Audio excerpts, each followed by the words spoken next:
First of all, I would invite Brother Hussam. We know Brother Hussam. He is very well known to us. He has been a founding executive director of CARE, Southern California, for last 15 years. Okay, I was one of the founding members too. I just forgot, but it has been 15 years. 15 years he has been leading this organization. It was a little acorn, a seed planted in a little soil. Now it has grown into a big banyan tree. So under his leadership, and everywhere where we have a problem that relates to our rights, civil rights in this country, and we turn to him for help, and he's always happy to help. So we have, without further ado, I am inviting Brother Hussam to give his speech.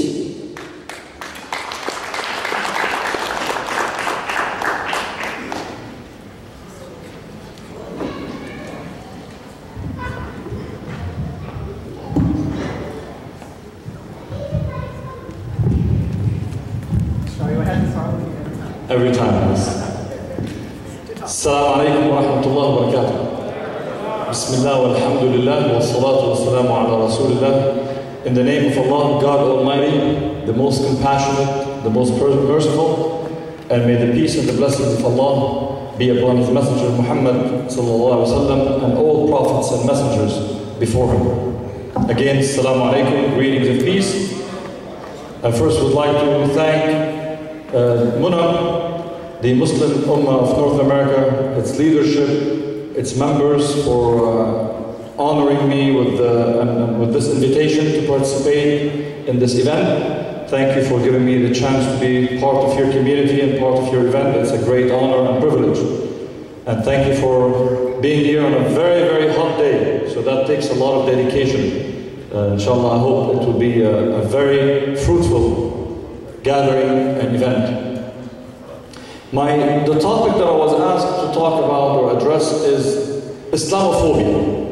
Islamophobia. And Islamophobia has two meanings.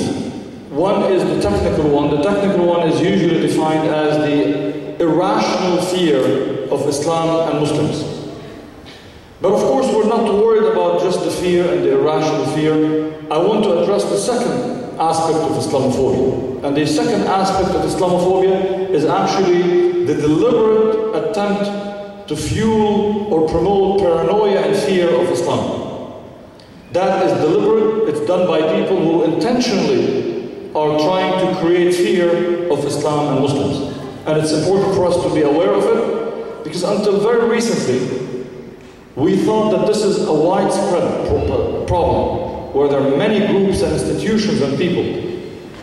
But then recently there were studies done by scholars, by activists, researchers, and they were able to find actually it's not such a huge industry.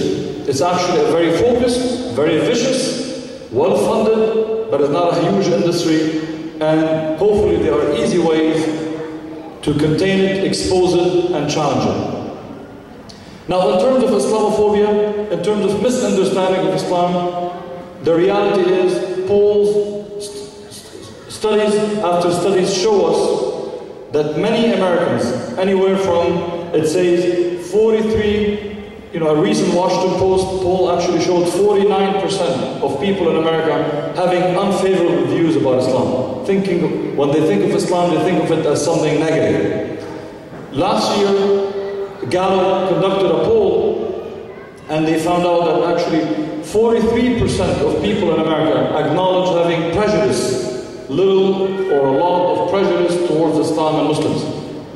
53% admitted having unfavorable views about Islam. 53%, that's a majority. Think about it. 1 out of 2 people in America admit having negative views about us Muslims and our religion. The good news is actually 63% of Americans also admitted having little or no knowledge about Islam, which I always find this statistic strange or ironic, because 63, almost 2/3 of people saying we don't know much about Islam, yet more than half the people say we have a negative view. You notice the difference? Basically, you're talking to someone who says, I have no clue who you are, but I fear you, or I think you're negative. I think of it as a positive aspect. The reason for that is, it means there is room for us to correct the misperceptions. There is room for us to clarify misunderstandings.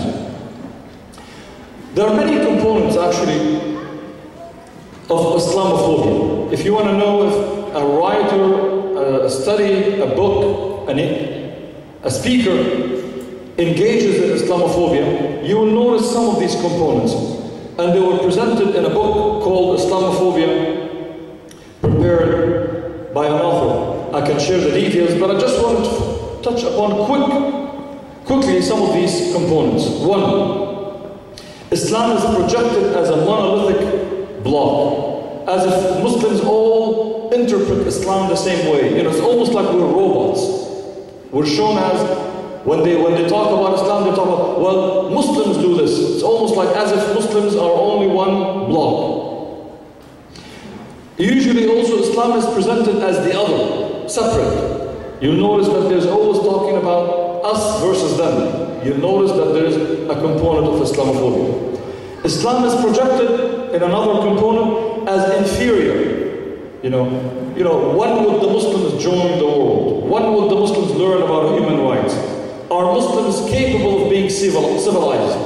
You know, notice there's always a tone of Muslims are inferior.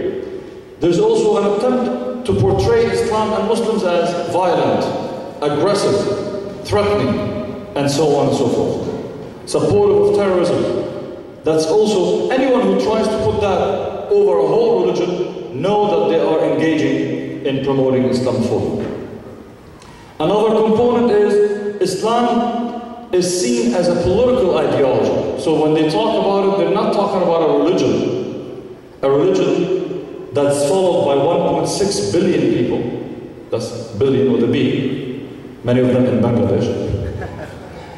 They talk about it as, it's almost like a political ideology. It's like almost, oh, we can talk, while it is not acceptable to defame or engage in defamation against Judaism or Christianity or Buddhism, and rightly so, people think it is okay to engage in defamation, attacks against the religion of Islam. Because they say, well, Islam is not a religion, it's a political ideology.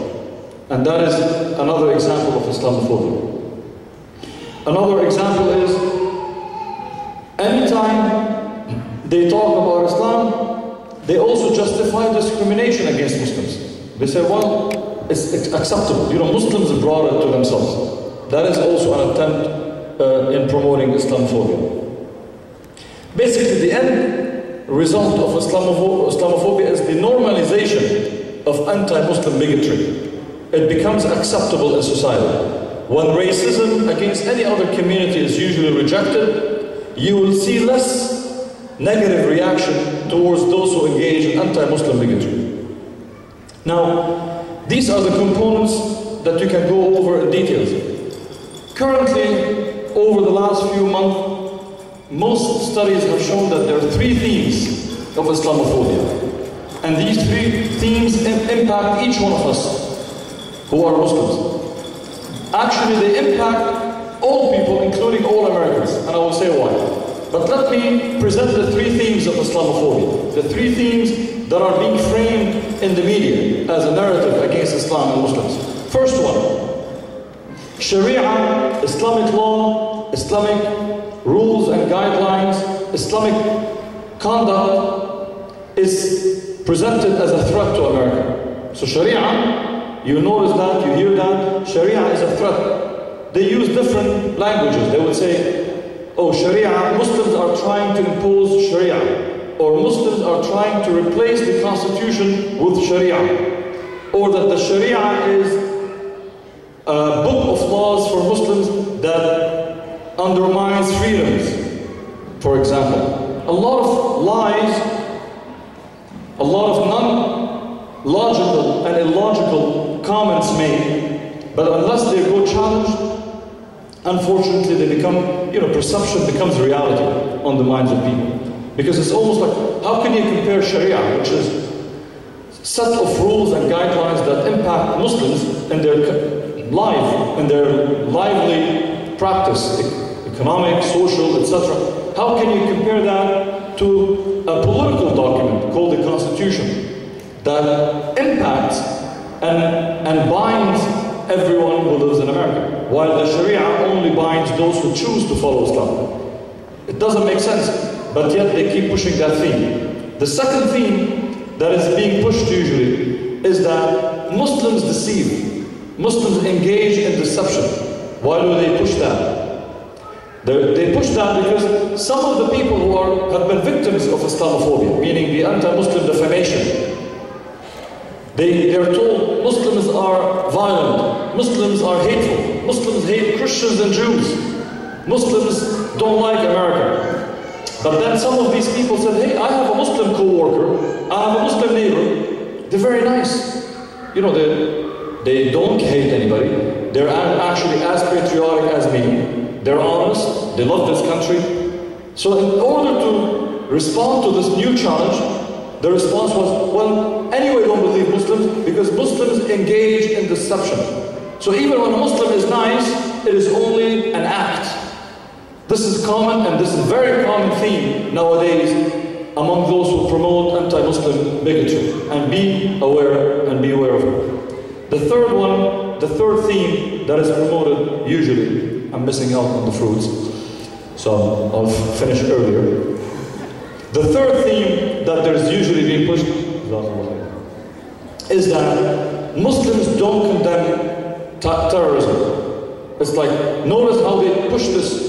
So when they want Muslims to be held hostage to the acts of terror and acts of violence committed by any Muslim. So if any Muslim commits any act, you are expected to apologize for it. And if you don't do it enough, if you only do it like 5 times a week, that means you're not really anti-terrorism. You only did it 5 times a week.